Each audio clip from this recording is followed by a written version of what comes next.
Hi everyone, welcome back to this channel. In this tutorial, I will show you easy tips on how to get the roaming oak in Heartopia.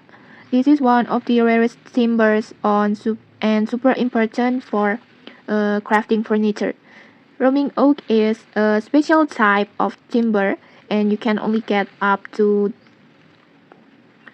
3 roaming oaks per day.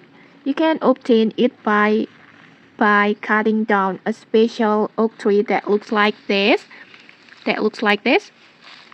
Like this. And before you can cut this tree, you must be at least level 6 or have already completed the quest Mysterious Sender and Astralis in Forest. I can't show the quest here because I have already completed them, but make sure you finish those quests first, and after that you can search for the oak tree every day to get the roaming oak.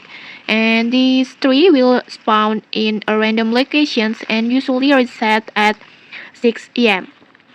And today this tree spawn in the near to house number 3, this one. And then when you found this tree, just equip your pickaxe and then just cutting down the tree until you get the roaming oak timber, like this. Okay, like this. And okay, maybe that's it for this tutorial. If you found this helpful, don't forget to like, comment, and subscribe for more tutorials. Thanks for watching and see you.